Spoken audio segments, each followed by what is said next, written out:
welcome to the Mom Manual. Motherhood doesn't come with instructions, but it should. We are on a mission to highlight ordinary moms doing extraordinary things to build the ultimate mom manual. Every week, I have the distinct honor of speaking with women about the lessons they've learned and the inspiration that got them to where they are today. Join us for a conversation that will spark creativity, provide actionable tips, and celebrate the ordinary and extraordinary moments of motherhood. The Mom Manual starts now. Hi everyone, Tara Williams with the Mom Manual. I have a very exciting guest today, Dr. Suma. She is the founder of Three Little Ducks, and she is a physical therapist based in beautiful Hawaii. Dr. Suma, welcome to the podcast. Thank you for having me.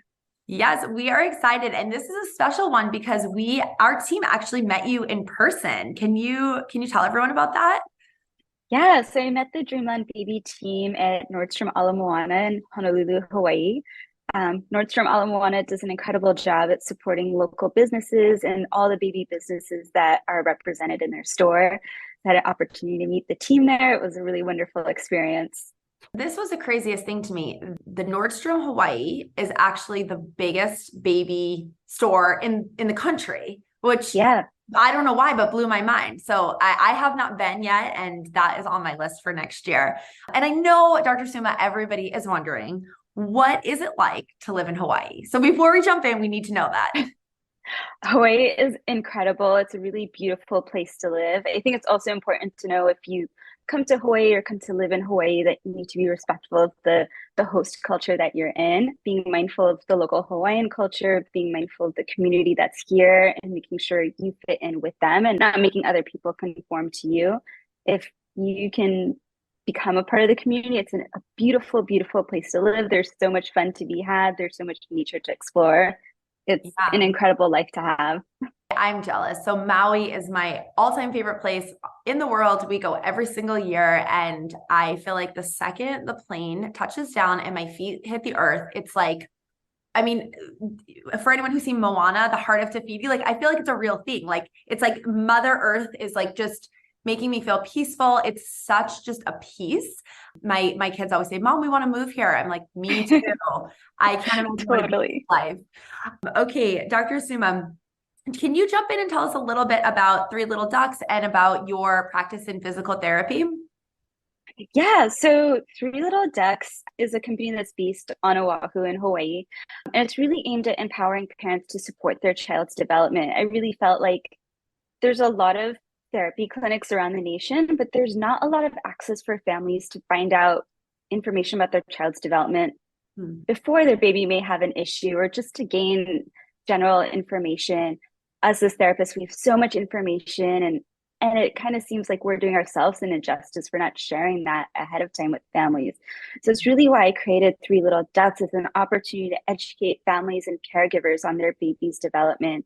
So what I did when I started the company was we launched with the Little Duck and Me class. So it's a set of classes where families come. It's a great place to socialize, meet other new parents, for babies to socialize. It's also a place where they get to meet pediatric experts like myself and other people on our team, where they get to learn nuggets of information on how to engage in purposeful play to support their baby's development.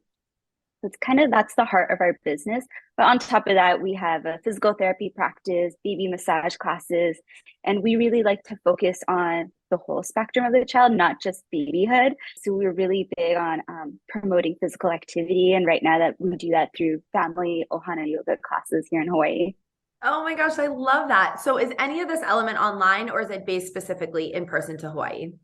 So right now the classes are all in person, but I do have a social media account, which is at Three Little Ducks Hawaii. And I really like to spend a lot of time on there providing content to families. To me, accessibility is a huge piece of the business to me, and being able to provide free content that's informational to families is important. And also with that, families want to know like what they should buy for their kids. And, that should be within everyone's budget. So even on my social media, I'll put up toy recommendations, but it kind of spans the budget from free to low cost items you already have at home. So like upper end things, like if families want to purchase things from Nordstrom, they can. We really want to make sure everyone has an option.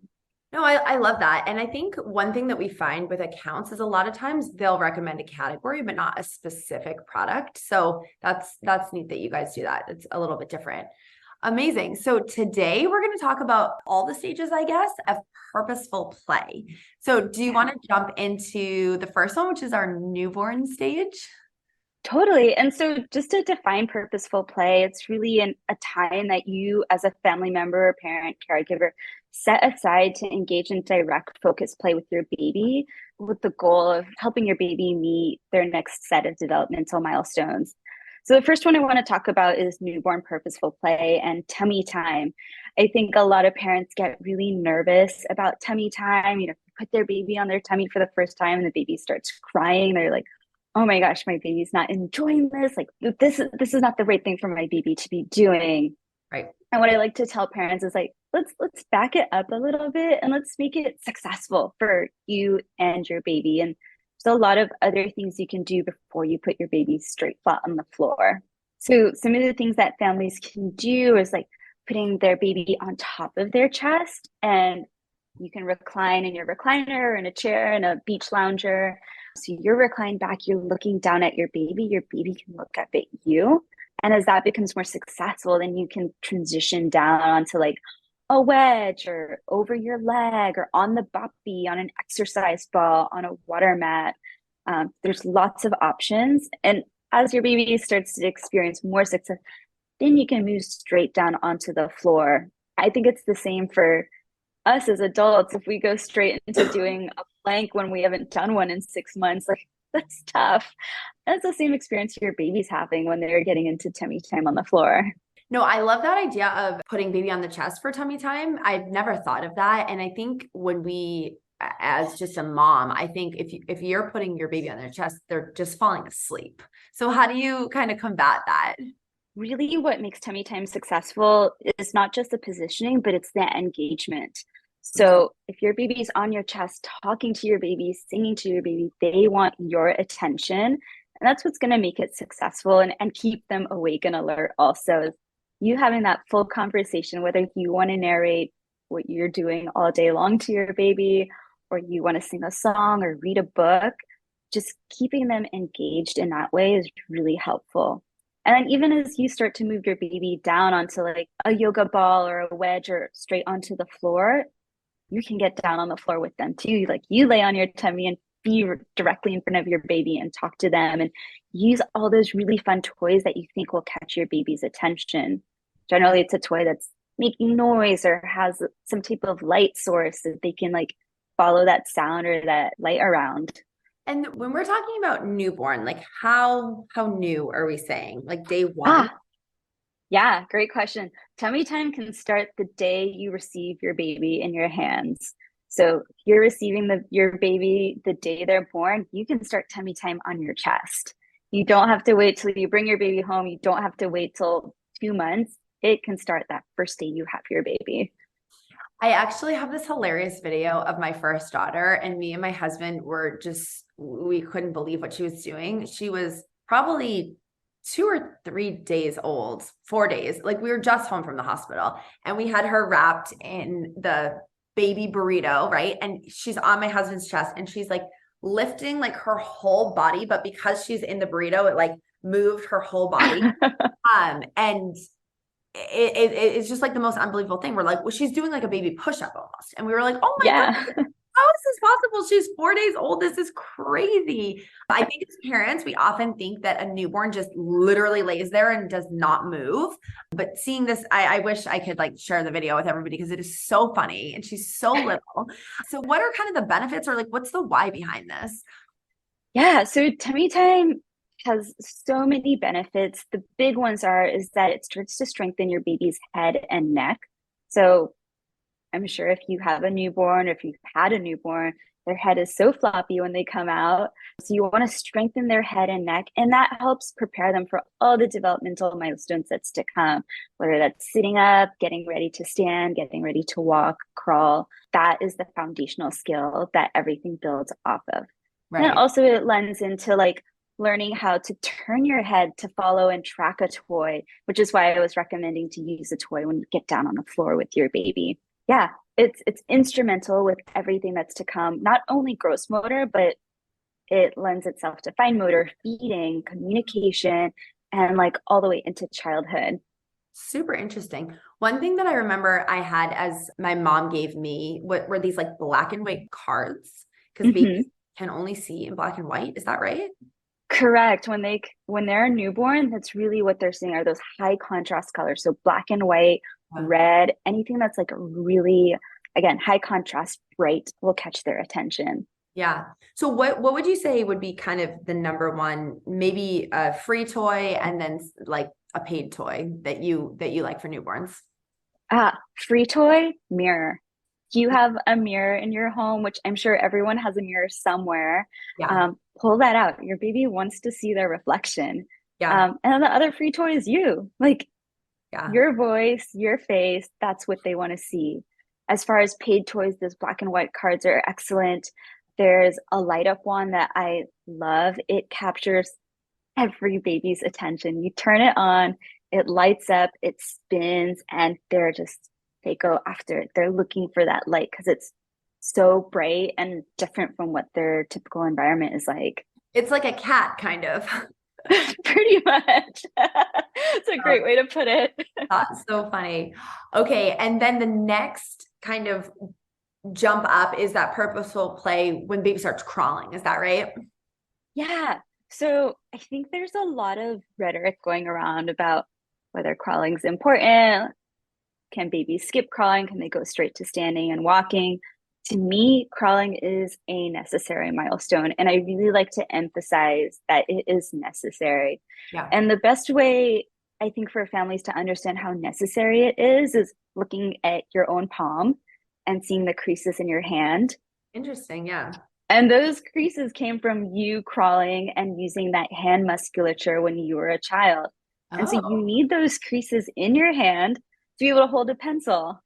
So again, like I said, all these skills build on each other and they help kids get into school and be successful in school and become productive adults. So I think when you say it in that way, like having those creases in your hand helps you hold a pencil, kind of helps everyone understand why crawling is essential. But crawling is also important for many other things. It's a great way to work on eye-hand coordination between like your upper extremities, your arms and your legs. Again, working on that head and neck control, visual motor skills. To me, the most essential developmental milestone families should be focused on. It's not something to skip. Standing and walking will come, don't yeah. worry. But Yeah. crawling, if you can encourage your baby to crawl for as long as possible, I say go for it. Today's episode was brought to you by Dreamland Baby. I want to introduce you to a product that hundreds of thousands of parents use to help their baby sleep, the Dreamland Baby Weighted Sleep Sack. Hi, I'm Tara Williams, host of the Mom Manual and founder of Dreamland Baby. When my son Luke was 6 months old, he was still waking up every hour and a half. I was completely exhausted, frustrated, and at my wits' end. Sound familiar? My solution to create a gently weighted sleep sack that babies can safely wear to help them feel calm, fall asleep faster, and stay asleep longer. The award-winning, doctor-approved Dream Weighted Sleep Sack and Swaddle features our proprietary Cover Calm technology, evenly distributed weight from your baby's shoulders to toes to help naturally reduce stress and allow your little one to feel relaxed and sleep soundly. If you're struggling to get your baby to sleep for longer stretches and go down easier, you're not alone. This product was a game changer for my son and can be for your family too. And right now, we've got a special discount exclusive to Mom Manual listeners. Use code MOMMANUAL15 at checkout to get 15% off site-wide. Isn't it time for you to invest in rest?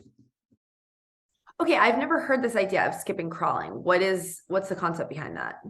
I think there's a lot of controversy around it because the CDC recently came out with a new set of developmental milestones. And on that, they omitted crawling as a necessary milestone. There is an asterisk at the bottom that says, like, this is not all encompassing. But when you're seeing a big poster that says your baby should be doing all these skills and crawling's not on there, as Yeah. a parent, it would seem natural to be like, oh, we don't need to crawl. We can go straight into standing and walking. So I think us as like a therapy community really want to make sure we're out there emphasizing and educating families that crawling is still very important for your child. I mean, that seems almost like a bizarre recommendation. It seems so natural to go from, laying to kind of doing the push-up to then crawling and then eventually taking the first steps and then walking. Exactly. And why did they omit it, do you think? I think it was an attempt to make it really easy to understand and to simplify what baby development is like for so families understand that. Again, they did put that asterisk at the bottom saying like this is not every milestone that Right. kids go through, but when you're admitting something important like that, it's a little scary. Yeah. Yeah. And the parents get so excited for their babies to walk. Like that is what they look forward to. Yeah. So if they think like crawling can be skipped, like they're excited. They're like, oh, they're going to be an early walker. That's so exciting. And I really like to back families up and be like, no, no, no. Like crawling is still important. And we can still be just as excited as possible when walking starts. But let's also encourage like everything that needs to happen in between. Well, and then I think you create an environment where parents are buying those push carts and things that help baby walk, and now putting a 4 or 6 month old on these and trying to have them move forward. I would assume like their bone structure might not even be ready at totally to walk to support the weight. Is that right?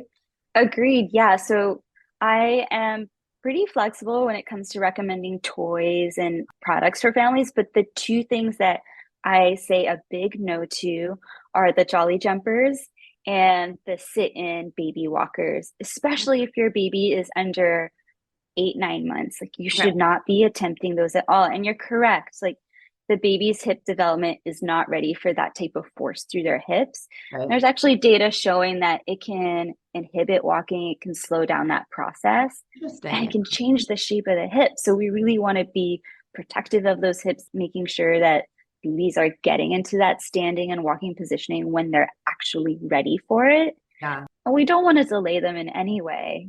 And yeah, I mean, marketing strategies are incredible in the toy industry, and we're here to like help families navigate as to, what's appropriate and what's maybe not the best choice.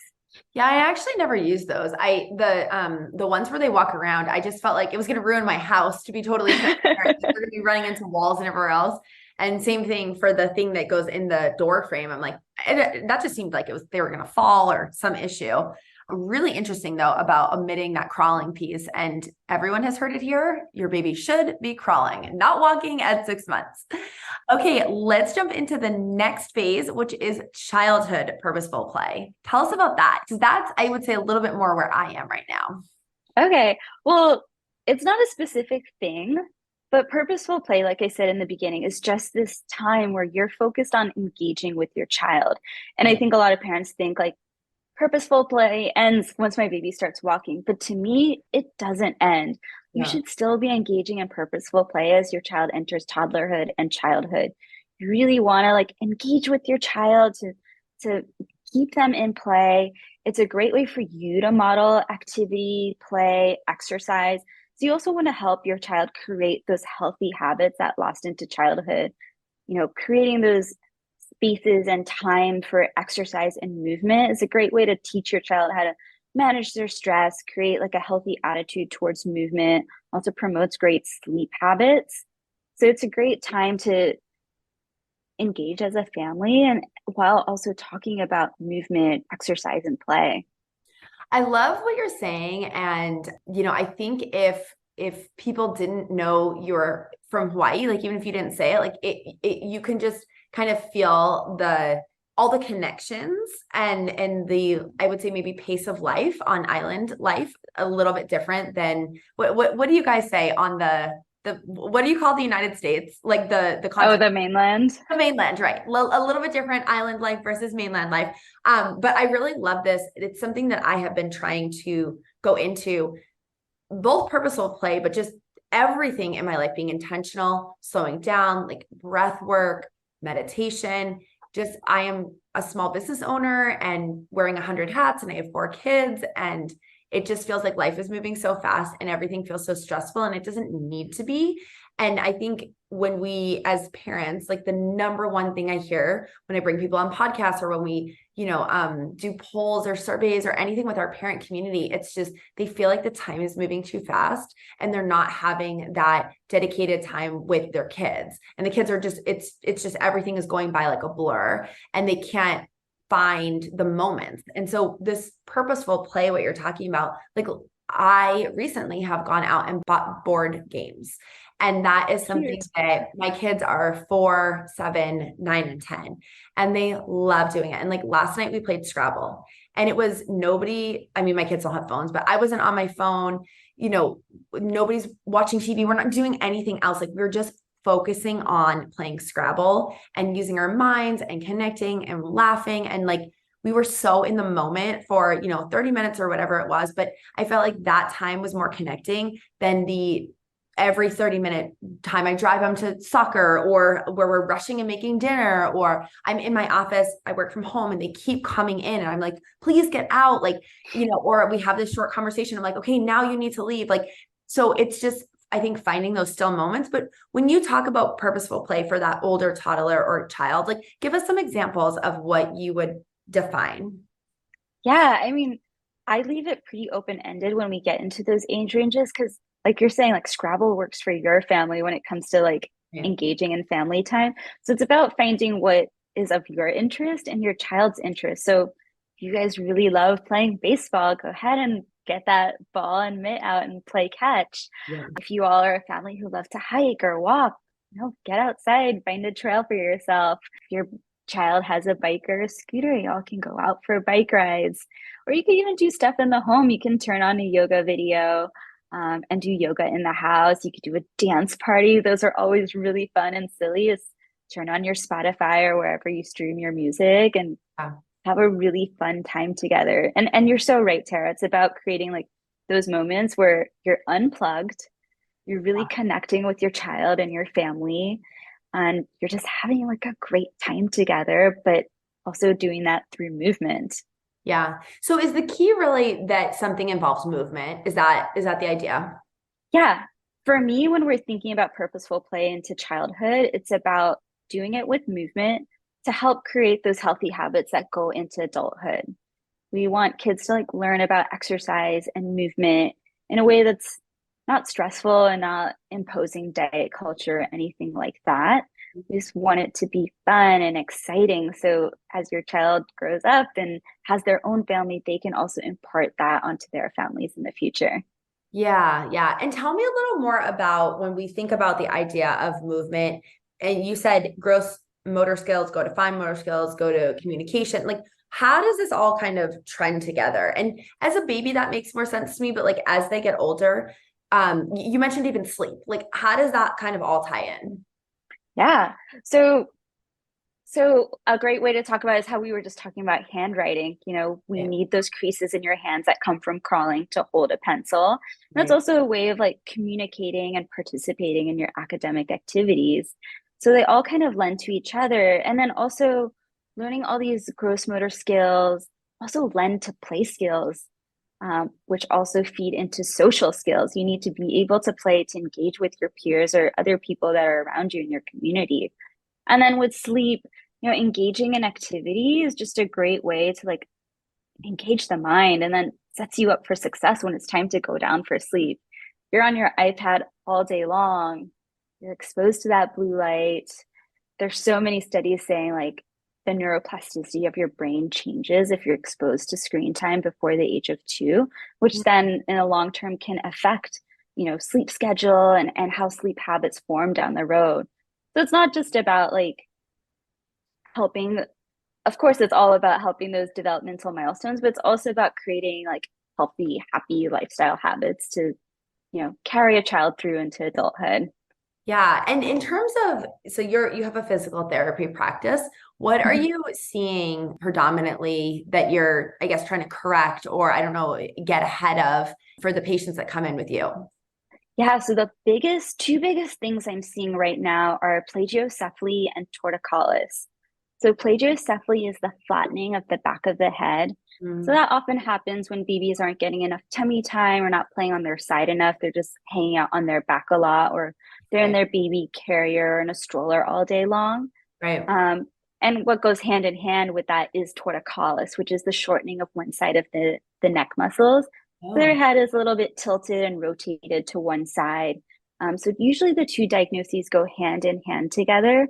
okay. So really what we're trying to do with Three Little Ducks is also educate all these new parents, like how important tummy time is, side playing time is, getting out of your carrier. I think also it's really important to share that information with whoever that caregiver is outside of the parent, whether it's your daycare provider or your grandma or auntie and uncle.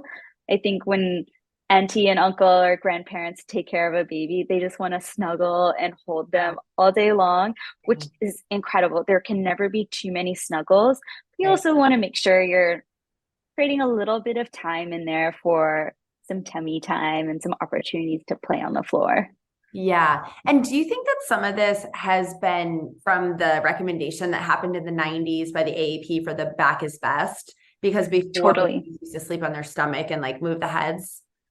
Totally. Yeah. It's all correlated to that back to sleep campaign. And the back to sleep campaign is incredible and necessary. We do need babies sleeping on their back for that prevention of SIDS to make sure babies are healthy and safe while they're sleeping. But we also need to correct for it. They're Right. spending, 8 to 12 hours of their day on their back sleeping and napping. We need to take that pressure off the back of the head and move it to other parts of the body.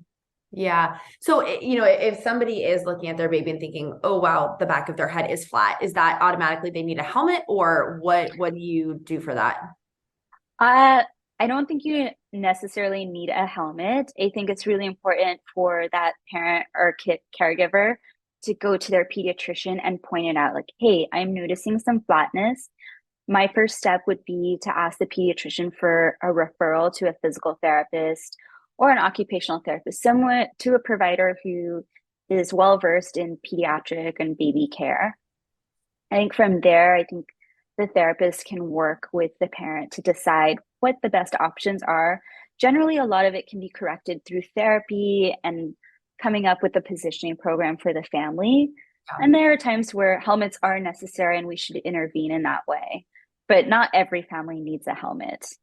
What about for like toddlers and school age kids that are coming in? What kind of things are you seeing them come in for? Ooh, I have been seeing a lot of kids come with like coordination issues. And to me, that's so clear. Like my first question is, did your baby crawl? And oftentimes the answer is no. And I'm like, I can tell your Yeah. baby, your child is a little uncoordinated. You can see like the right side and the left side don't move together as evenly. So that's really common. And then I see children with different medical diagnoses with cerebral palsy, spina bifida, Down syndrome. Got it. Got it. So the uncoordination, that's interesting to me. Why are they not just because they didn't crawl, or is there any other reason why kids aren't coordinated? I mean, I think crawling is a huge factor with it. If they miss that crawling milestone, then they didn't have that opportunity to learn how to disassociate both sides of their body and learn how to coordinate all of it together as one unit. I think some of it might have been COVID.